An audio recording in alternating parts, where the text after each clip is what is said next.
सबसे पहली बात हमारी कमजोरी क्या है, हम परेशान हो जाते हैं। संसार में देखो तो परेशान, परमार्थ की तरफ देखो तो हम परेशान हो, ये हमारा आदत स्वभाव बन गया परेशान होना। थोड़ा सा धैर्यवान बनो, गंभीर बनो। कोई भारी से भारी विपत्ति में परेशानी स्वीकार करके विपत्ति से थोड़ी निकला है, सुलझो। ठीक है, ये विपत्ति आई, समस्या आई, इसका समाधान होगा, ऐसा थोड़ी कि हमें नष्ट कर देगी।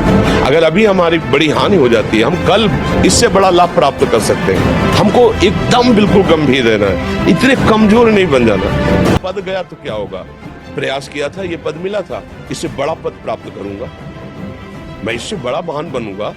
ठीक है, एक बार गिर गया, गलती हो गई, दंड भोगूंगा, फिर इससे ज्यादा संयम में रहूंगा। बिल्कुल मतलब एकदम फ्रेश दिमाग रखना चाहिए। पर अपने लोग क्या है, जरा सी बात में एकदम पछड़ा कर लेते हैं, एकदम कमजोर हो जाते हैं। ये बिल्कुल ठीक नहीं है। हम जीवन भर की यात्रा की बात कह रहे हैं, भारी से भारी कष्ट में भी मुस्कुराना, तो हमें बल मिला है, हमें भगवान की कृपा का दर्शन हुआ है, हमें उनका दुलार दिखाई दिया है। अगर ऐसे तो भाग जाते हैं, फिर परमार्थ में थोड़ी चलना होता है। आज जो आप सुन करके लाभ लेने की चेष्टा कर रहे हो ना, ये केवल प्रवचन नहीं है, ये जीवन है।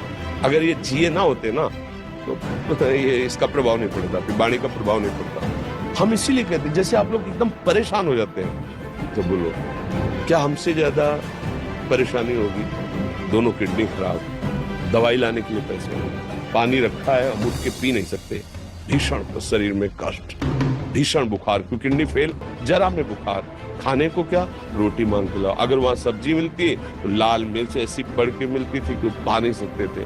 आप सोचो, पानी लाना है तो मुझे लाना है, पीना है तो मुझे पीना है। अगर मैं हारता तो कहां पहुंच जाता, क्या स्थिति होती? नहीं, मरना।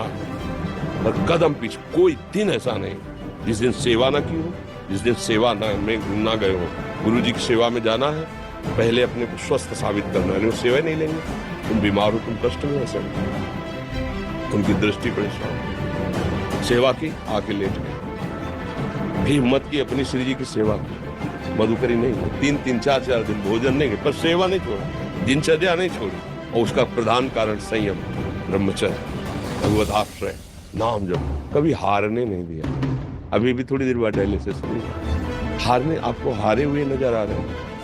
शरीर में पीड़ा है, किडनी फेल, ऐसा तो हम स्वस्थ बैठे, पीड़ा है, बार बार प्यास लगती है, थोड़ा थोड़ा पानी मिलता है, हर, लेकिन हम आनंदित हैं, हम प्रसन्न हैं, हम लड़ाई में हारे नहीं, ना हारेंगे, हम जीत चुके हैं, हम अपने मालिक के भरोसे में अपना संपाद।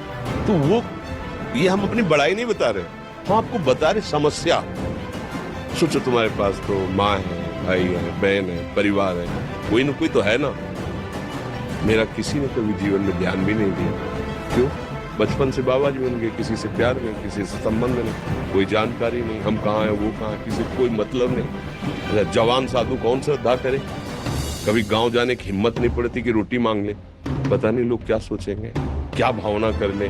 हम दरवाजे पे खड़े हैं, क्या कैसी भाव, जो हमारे सामने आकाश वृत्ति से आया यौवन अवस्था में, वही पाया, अन्न का भूखे रह गए। जब हम हर समय अपने को विवेक के द्वारा सावधान रखे, तो हम कभी निराश नहीं हुए, कभी उदास नहीं हुए, कभी ऐसा नहीं लगा कि यार हम दुखी, कभी नहीं लगा।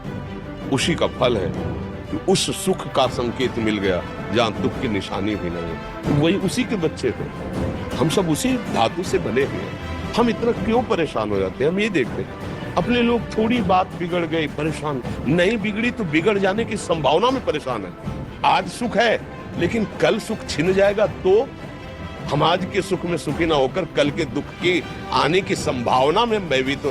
अब क्या हमारी सोच रह गई? हमको इतना बलवान बनना है कि सुख और दुख दोनों हमको छू न सके।